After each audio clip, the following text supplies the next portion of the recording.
Alright guys, it's Bradley. Good morning. We're back again in the brewery. Today I'm going to brew a doppelbock, or at least something similar to it. Today I'm doing a little bit different. Today we're going to do a 6-gallon or roughly 20-liter batch. At the end of the day, that's what we're shooting for. I'm going to do it no sparge, so I'm not going to sparge it. So I have the B80 full right now to a 12.5-ish gallons.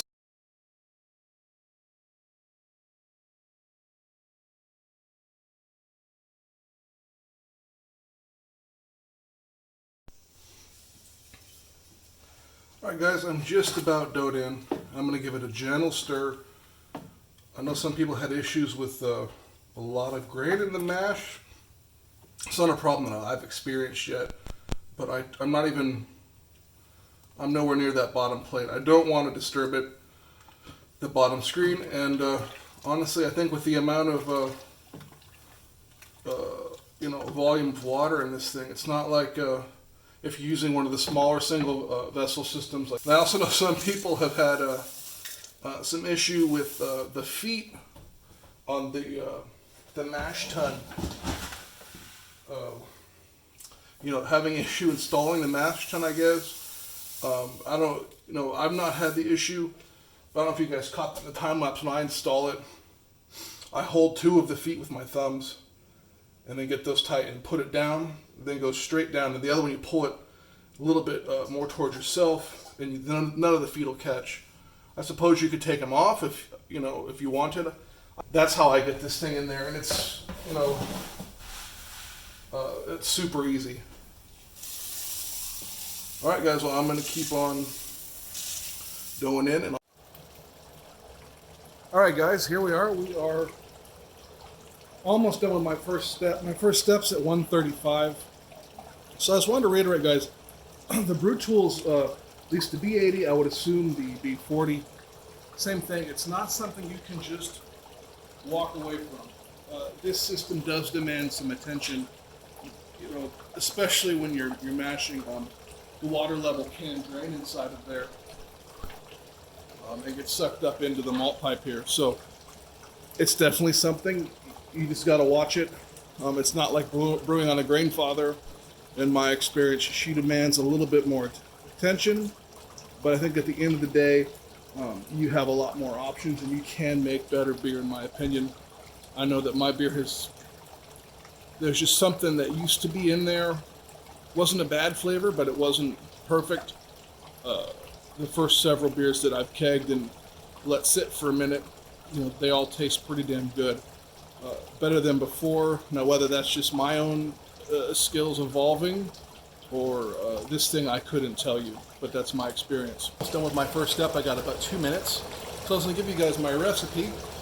So today it's my doppelbock. Who knows if it's really going to be a doppel. It might just be a regular bock. Who knows how my efficiencies will be with this 6-gallon no sparge batch. So it's got 17 pounds of Pilsner. It's just the Viking malt, Pilsner malt. Then 5 pounds of Munich. It's the same, the Viking Munich malt. It has 4 or 5 ounces of crystal malt. 125 is the EBC on that. And then Cara Munich, it's got another 4 ounces of Cara Munich, so that's one I do tend to like. As far as hops, I'm going Saz all the way. 1 ounce at 60, 1 at 30, and probably 1 at Whirlpool at like 175 or something like that. As far as yeast, I'm going to do the Imperial Cable Car L05. I really like that strain. I'm going to ferment it under pressure. So guys, it is important to remember that you cannot leave the Brewtools B80 alone. You really need to watch it when you're mashing. The levels will change inside of the kettle, and it's something you have to be aware of. This system's a little more involved, kind of I don't know if a pro experience is the right way to describe it, but it's definitely for someone who's really taking their hobby to the next level, in my opinion, and you do need to pay attention. I think the system delivers far. I think it can help you to deliver better beer. That's been my experience. I brewed on a grain father for quite a while. Nothing wrong with it except it's a turd. If you can't tell, I'm upset with the company. Just not happy with the way they supported their product or the way they chose to innovate. But don't get me into that. If you have one and use one, you know what? I made some damn good beer on it, so I shouldn't run my mouth too much, and it taught me a lot, and that's where I started brewing, so I should have a little more respect. But yeah, this is definitely something that you just have to watch. You remember, when you guys go to heat to another step, the grains are going to react. It's going to soak up a little more moisture. It may cause water levels to change. So that's especially kind of the time, at least in my experience on my setup, when you need to really watch out for any sort of an issue you might have. Alright guys, so I just started my timer. We are at 152, and to show you what I talked about, look how the level has changed here in the kettle. It's definitely dropped a lot lower. Hopefully it should equalize here pretty soon. We're still in a danger zone, but it's one of those things, you need to watch it. I'm fairly certain my grain crush is adequate. I'm going to let it go here for an hour. I decided not to do 50, what's another 10 minutes. I'll show you guys my trick where I bump on the, I turn off the recirculation, and I just run through the kettle for a minute to stir stuff up. And that helps get sediment and stuff out of the kettle and filter it through the mash tun. I found it works really well. Last time I kind of talked about it, but who knows, if everyone's watching these videos, the whole thing. I don't blame you, I tend to ramble. But I will share that with everyone who's kind of watching. In my experience, it's definitely one of those kind of pro tips that should help everybody. Alright guys, so here we are. I did have the pumper circling at 100% this whole time. That's just kind of my technique. Brewtools doesn't recommend it, but that's what I found works. I have it backed off now to somewhere around 75%. We'll see if that helps with the water level. It also, one good thing about the steam head is if you have it on, you don't have as much splashing. You see I'm getting some splashing. Earlier, I kicked the pump on full bore and just made a giant mess. Not really that bad. But this is mostly for video's sake. If I didn't make a video right now, I would definitely have the steam head on, and it would contain a lot of the splashing. And see if I can get you guys in there so you could really get a good look at what's going on down there. The level has dropped pretty low. Maybe we'll see if I turn the pump down, I can kind of let the grain bed catch up. All right, guys, we'll be back. Alright guys, so we've now been just at this for about 10 minutes at 152. So right now I'm going to cycle the bottom valve here, and then once I do that afterwards, I'm going to kick the pump all the way up. Kind of difficult with the camera in front of it. If you guys watch, we should see a decent amount of sediment come up. Maybe I'm just fooling myself, but we'll try. So we're going to do that right now. So now the pump is at full blast, ripping around the mash tun. Maybe you can see it in the bottom left of the screen. See if I can get down there a little bit more. Well, that's much better. Anyways, you can see it's really boogieing right now. So we'll let that kind of stir stuff up. And then we'll slowly come back up and bring it through look at all that sediment I just picked up. And that'll run like that for a few minutes. Obviously this stuff is going to settle once Brewtools releases their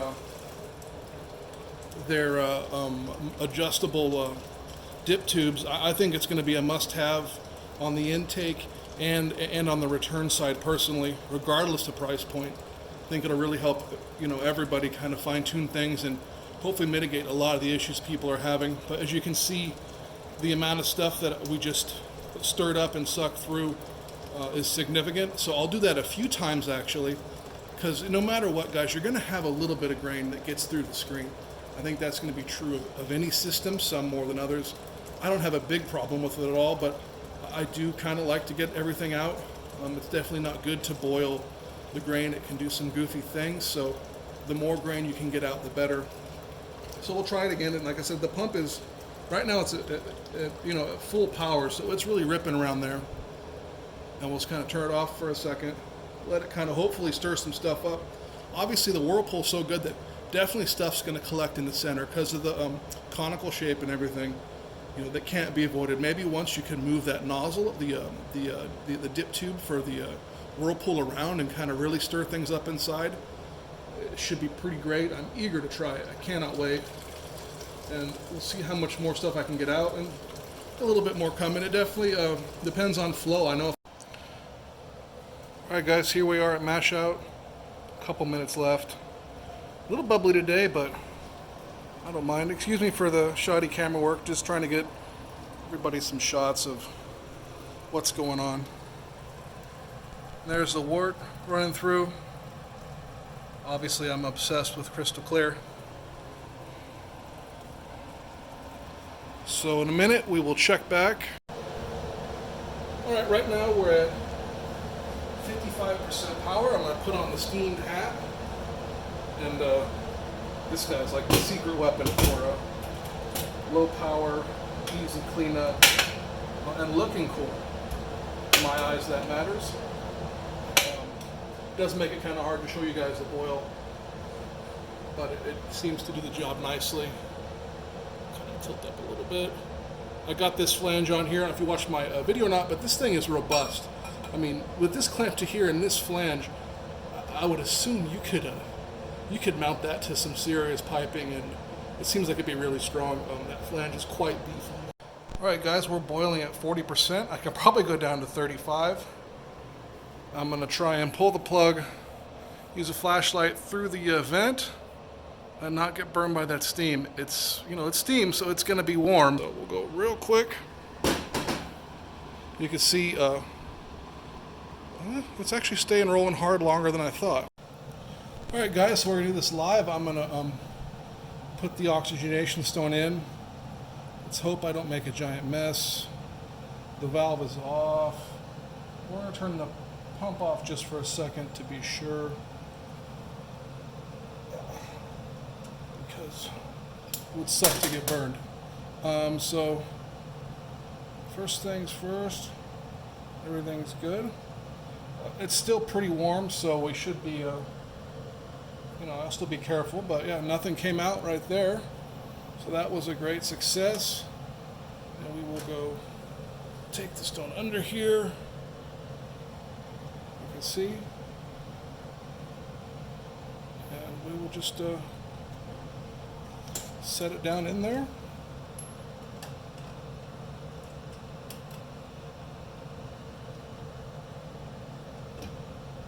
Sorry, I'm blocking tri-clamp with my sausage fingers, and it is tri-clamped. This is somewhat dangerous, guys. It's my first time doing it. Probably shouldn't be on camera, but there we are.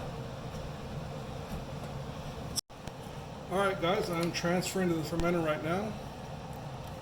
The oxygenation is going strong. I don't know if it helps it show up, but it's just literally, it's just bubbly. You can see the bubbles in the lines. I never have had any kind of bubbles like that, so obviously it works. Super pleased with that. It's going into the so I come over here and show you the Firmzilla. So it's making its way in there. Good looking wort, extra bubbly. So I'll pitch the yeast, clean this guy, and that'll be it. Just another easy brew day for me. Really want to appreciate everyone that likes and comments and subscribes. It's cool to know there's over 100 people now that are potentially wanting to know what I'm up to. It's crazy. You know, obviously I'm not getting anything out of it other than just another something to do. I definitely like attention, so this kind of helps. If you guys haven't checked out my Instagram, check that out. @PortlyGentleman is the